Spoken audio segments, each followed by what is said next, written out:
आज का हमारा टॉपिक है parturition and this topic is from human reproduction class 12 zoology subject का है। तो स्टूडेंट्स आज हम जानेंगे what parturition is and what is the mechanism और अदर प्रोसेस ऑफ पार्चुरेशन की ये कैसे होता है कंप्लीट। तो सबसे पहले let's throw a light upon the term parturition. What is parturition?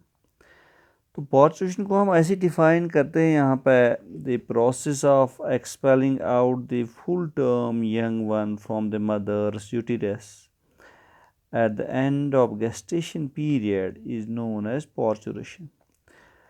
तो हमें यहाँ पे ये देखना है कि इस टॉपिक में हमने यहाँ पढ़ा था पहले रिगार्डिंग मेल गैमीट्स, हमने पढ़ा रिगार्डिंग फीमेल गैमीट्स, फिर उनका फ्यूजन फर्टिलाइजेशन होती है, फिर जाइगोट फॉर्मेशन होता है, फिर मारूला बनता है, फिर गैस्ट्रूला बनता है, फिर ब्लास्टोसिस्ट, तो लास्ट पे इम्प्लांटेशन होती है। तो अल्टीमेटली जब बच्चा वहाँ ये एम्ब्रियो इम्प्लांट होता है तो वहाँ पे डेवलपमेंट होती है through the process of gastrulation, और उस डेवलपमेंट से ये एम्ब्रियो जो होता है ये कम्प्लीटली डेवलप होता है फुल टर्म में। सो इस फुल टर्म को अब पैदा होना है, बाहर आना है, डिलीवर होना है। तो यही प्रोसेस, एक वो अमल, एक वो प्रोसेस, एक वो मैकेनिज़्म जिसकी वजह से एक मदर्स वॉर्म में जो एक बच्चा पैदा होता बच्चा बनता है, वो डेवलप होता है, वो पलता है वहाँ पे फर्टिलाइजेशन से लेकर फुल डेवलपमेंट तक। तो उस फुल डेवलपमेंट को हम यहाँ पे कहते हैं फुल टर्म यंग वन और full term forts. So this is the process of expelling out rather ejecting out the full term young one from the mother's womb or mother's uterus at the end of gestation period. तो gestation period क्या होता है? Gestation period is the total amount of time from fertilization till the completion of development of fruits, यानी कि उस time से जब से फर्टिलाइजेशन होती है, जब से फ्यूज़ अप होते हैं मेल और फीमेल गैमीट, फर्टिलाइजेशन से लेके जब complete full term young one जो उसकी डेवलपमेंट फुली कंप्लीट होता है, तो इस पूरी टाइम को हम गेस्टेशन पीरियड के नाम से जानते हैं। So students you have to know that this is the process simply जहाँ पे फुल टर्म यंग वन वो एक्सपेल आउट होता है फ्रॉम द मदर्स यूटेरस और फ्रॉम द मदर्स वॉर्म at the end of gestation period, and this process is known as parturition. And now let us see how this parturition take place. What is the mechanism, what is the process of this parturition in human beings? So students, you have to know that in human beings the gestation period is of 9 months. That is a full term force. It takes 9 months for its complete development, but there may occur plus minus 7 days. That is for parturition. That means the delivery can either take before 7 days of gestation period or after the 7 days of gestation period. यानी कि जो पूरा gestation period होता है, पूरा development का जो वहाँ पे टाइम होता है, उससे पहले डिलीवरी 7 डेज़ पहले भी हो सकती है या 7 डेज बाद में भी हो सकती है। दैट इज़ वाई हमने यहाँ पे लिखा है कि प्लस एंड माइनस 7 डेज। तो मैकेनिज़्म क्या है, प्रोसेस क्या है, ये कैसे होता है? First of all, when the child developing inside the mother's womb or the force developing inside the mother's womb, when it gets fully developed, signals generate from this force and the placenta. As you already read about placenta in the recent topic. What is placenta? It is simply a junction between the force and the mother in order to receive different nutritional things and gases etc. to remove the excreta from the force. तो इस uterus और placenta से कुछ signals generate होती हैं और उन signals की वजह से वहाँ जो यूट्रीन वॉल होती है, यूट्रस होता है, वहाँ पे कंट्रैक्शंस डेवलप होते हैं। तो कंट्रैक्शंस क्या होते हैं? क्रैम्प्स, कंट्रैक्शंस, और अदर हम ये भी कह सकते हैं कि पैन के झटके वो वहाँ पे स्टार्ट होते हैं। एक सिग्नल होता है माइंड के लिए, ब्रेन के लिए, ह्यूमन बीइंग के लिए, that force is now fully developed, it have now to come out, it have to now deliver, and this process is known as fetal ejection reflex. Fetal ejection, by the name it indicates that foods have to now eject out, it have to come out, and reflex means this is the involuntary action. Now this is not voluntary, this is not now under the control of human mother, that if she wants she can uh, contain it, she can preserve it, but it is involuntary, she have to now eject it out, she have to now deliver it out. So the cramps, the contractions, they arise there from the signals, by the signals which got generated from the folds and placenta. And by these cramps, what happen? Oxytocin, you have learned about this already. Oxytocin is a hormone which comes from the posterior lobe. Here I have written simply PL. This is the posterior lobe of pituitary gland which is lying in our brain. Uh, and oxytocin is releasing from there. First release of oxytocin occur from the posterior lobe of pituitary gland of mother. तो इससे क्या होता है? A series of involuntary actions or contractions of uterus take place. यूं ही oxytocin release होता है posterior lobe से pituitary gland की, तो वहाँ पे एक सीरीज ऑफ इनवॉलंटरी कंट्रैक्शंस पैदा होती हैं मदर के यूटिरस में, and that is known as labour pain, जिसको हम लेबर पेन के नाम से जानते हैं कि that the mother is this time in labor pain. So actually this is the good amount of oxytocin hormone which is releasing from the posterior lobe of pituitary gland, and it induces a series of involuntary actions, and at that time we may call it as labor pain. And at the same time, as you have already read in the previous class of placenta and its functions, that there's a next hormone known as relaxin hormone, and this relaxin hormone is secreted by placenta, and its function is that during parturition, during delivery, this relaxin hormone, it relaxes, it softens the pubis symphysis. And pubis symphysis, I have already told you about this in the class while teaching you the female reproductive system.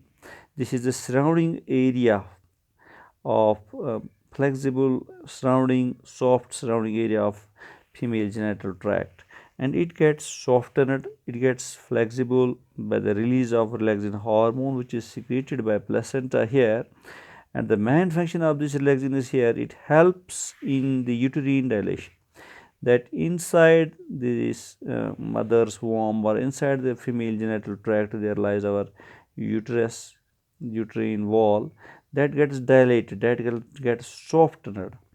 When pubis symphysis gets flexible, it gets relaxed, and internally the uterine dilation, it also gets relaxed, it also gets softened, it also gets flexible during labor pain. And thus this whole phenomena, the relaxation, the softening of uterine wall, it helps in the easy passage of foods. By this the foods come out easily. So this was till this point how this process take place, how the signals they generate from placenta, from foods, and how oxytocin is released, and what oxytocin did, or rather we may say what oxytocin does inside the mother's womb. And then there comes relaxin which is secreted by placenta, and what relaxin does. And till this point we have seen this all. Now we may now divide this whole parturition process in three stages. We may say now that this parturition is completed in three phases or in three stages, and number one is stage of dilation. So simply जो मैंने आपको बताया था कि पहले dilation होता है। सो stage of dilation ये क्या होता है? ये वो टाइम होता है जब से लेबर पेन स्टार्ट होती है यूटेरस में ऑक्सीटोसिन से या सिग्नल्स से प्लेसेंटा और फोर्ट्स की, तो तब तक जब तक जो सर्विक्स होता है मदर का वो डायलेट होता है, तो इस पीरियड को हम स्टेज ऑफ डायलेशन कहते हैं। यानी इस स्टेज को या इस फेज़ को हम फेज़ ऑफ डायलेशन या स्टेज ऑफ डायलेशन कहते हैं। यानी कि जब से लेबर पेन स्टार्ट होता है और जब तक सर्विकल किनाल या सर्विक्स पूरा डायलेट होता है। तो डायलेट मीन्स फ्लेक्सिबल होता है, इजी पैसेज के लिए सॉफ्टन होता है। तो यहाँ पे क्या होता है कि दिस स्टेज के लिए, इस स्टेज के लिए इट टेक्स 6 to 12 आवर्स, यानी कि 6 से 12 घंटे चाहिए स्टेज ऑफ डायलेशन को इन नॉर्मल डिलीवरी कि इससे हमारा जो सर्विकल किनाल होता है, सर्विक्स होता है, वो डायलेट होता है और 6 से 12 घंटे लेता है। तो आपको ऑलरेडी पता है that there is amniotic sac which is covering our this ports inside the uterine wall. Here during this stage it gets ruptured. तो वहाँ पे क्या होता है कि amniotic fluid और water like fluid वो बाहर आता है थ्रू वेजिना। तो यहाँ पे इस स्टेज में जो सर्विक्स होता है वो पूरा ओपन अप होता है, दैट गेट्स ओपनड। तो ये इस स्टेज के बारे में था, स्टेज ऑफ डायलेशन के बारे में। Now next stage of parturition is the stage of expulsion. यानी कि डायलेशन होना था, लेबर पेन से लेके सर्विक्स को डायलेट होना था, सर्विकल केनाल को डायलेट होना था, सर्विक्स को ओपन अप होना था और यहाँ पे जो एमनियोटिक सैक होता है वो रप्चर होता है। तो वहाँ से एमनियोटिक फ्लूइड और वाटर जो होता है वो that comes out through the vagina. And now this parturition inter into its next stage which is expulsion. अब सर्विक्स जो ओपन हुआ है, अब बच्चे को बाहर आना है, अब इस फुल टर्म किड को बाहर आना है। तो इस स्टेज को यानी कि सर्विकल केनाल के डायलेट होने से वहाँ से स्टार्ट होता है, यानी कि जब तक पूरा बच्चा बाहर एक्सपेल्ड आउट होता है, इस दौरान जो स्टेज होता है, जो फेज़ होता है, इसको हम कहते हैं स्टेज ऑफ एक्सपेल्जन। तो ये स्टार्ट होता है सर्विकल डायलेशन से till the delivery of baby. तो इसके लिए it range from 10 minutes to several hours, यानी कि कम से कम 10 मिनट और ज़्यादा से ज़्यादा कुछ घंटे ये लेता है। The baby passes through the cervix and vagina and finally it is delivered. Cervix से होके, वेजिना से होके गुजर के फाइनली बच्चा डिलीवर होता है। तो ये किस स्टेज में होता है? स्टेज ऑफ एक्सपल्जन में। तो 3 स्टेज हैं।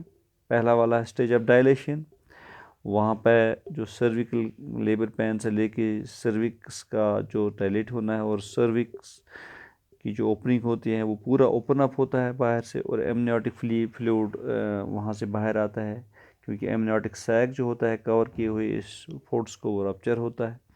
तो दूसरा स्टेज हो गया स्टेज ऑफ एक्सपेल्जन। तो इस स्टेज में सर्विकल डायलेशन जो होती है वहाँ से लेके बच्चे के पैदा होने तक जो 10 मिनट से लेके कुछ घंटे तक चलता है, इसको हम कहते हैं स्टेज ऑफ एक्सपेल्जन। तो अब बच्चा डिलीवर हो गया।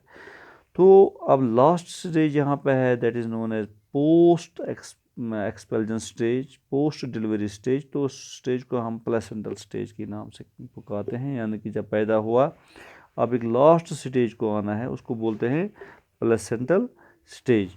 तो प्लेसेंटल स्टेज में क्या होता है कि बच्चा अब जो पैदा हुआ, बाहर आया, अब जो प्लेसेंटा अंदर है, प्लेसेंटा इसके बारे में आप ऑलरेडी जानते हैं कि एक कनेक्शन होता है, एक ब्रिज होता है between the foetus and mother in order to get different nutritional materials and gas etcetera which is very much important for development. तो अब इस प्लेसेंट को एक्सपेल होता है। तो इस स्टेज में जो मदर का यूट्रस होता है दैट कंट्रैक्ट्स पावरफुली। वहाँ पे बहुत ही पावरफुल कंट्रैक्शंस होते हैं यूट्रस में और उन पावरफुल कंट्रैक्शंस की वजह से जो प्लेसेंटा होता है वो डिलीवर आउट होता है, वो बाहर आता है। तो इस तरह से अब तीनों स्टेज कंप्लीट हो गए, डायलेशन स्टेज भी कंप्लीट हो गया, एक्सपेल्जन स्टेज भी कंप्लीट हो गया और हमारा जो प्लेसेंटल स्टेज है ये भी हो गया। तो इसमें प्लेसेंटा बाहर आ गया। तो यहाँ आपको ये बताने की ज़रूरत है कि अब डिलीवरी होने के बाद, यानी कि प्लेसेंटा के बाहर आने के बाद डिलीवरी, जो पार्टुरेशन की प्रोसेस कंप्लीट जब हुई, डिलीवरी हुई, तो अब क्या होता है, चाइल्ड बर्थ जो हुआ, इसके बाद इट टेक्स 28 to 35 डेज कि जो हमारा अंदर होता है, इस मदर का यूट्रस होता है, वो टॉर्न आउट होता है, प्लेसेंटल के निकलने से ज़ख्मी हुआ होता है, तो कुछ ब्लीडिंग सी भी होती है वहाँ पे। तो इसको आप अपने ओरिजिनल शेप और ओरिजिनल साइज़ और रिड्यूस्ड साइज़ में, क्योंकि इस वक्त इसका साइज़ बड़ा होता है, फिर ये रिड्यूस होता है धीरे धीरे, अपने ओरिजिनल शेप और साइज़ में इसको चाहे 28 to 35 डेज, यानी कि कम से कम 28 डेज और ज़्यादा से ज़्यादा 35 days after child birth, after delivery, it takes for a female that its uterus gets its in its original shape or size। तो उसके साथ साथ जो इंडोमेट्रियम वाल वहाँ पे होती है वो दोबारा से रिस्टोर होती है, यानी कि आप यूट्रस 35 डेज के बाद फर्दर नेक्स्ट इस कंज्यूमेंट के लिए, नेक्स्ट प्रेगनेंसी के लिए इस वक्त ये तैयार होता है। तो स्टूडेंट्स, ये आज का टॉपिक था पार्चुरेशन और लैक्टेशन, जो कि मैंने ऑलरेडी आपको डिलीवर किया है कि दूध, माँ का दूध कैसे पैदा होता है, ये कितना ज़रूरी है, इसमें क्या क्या न्यूट्रेंट्स कंपोनेंट्स होते हैं, बच्चे के लिए कितना ज़रूरी है, ये मैंने आपको ऑलरेडी डिलीवर किया है थ्रू PDF फाइल। तो इस तरह से हमारा जो ह्यूमन रिप्रोडक्शन इसका पार्ट 1 कंप्लीट हो गया। अब इंशाल्लाह हम आगे देखते हैं, इसका सेकंड पार्ट है ह्यूमन रिप्रोडक्टिव हेल्थ, उसमें हम देखते हैं वो यहाँ वो उठाएंगे या genetics. Take care, stay at home and stay safe. Thank you.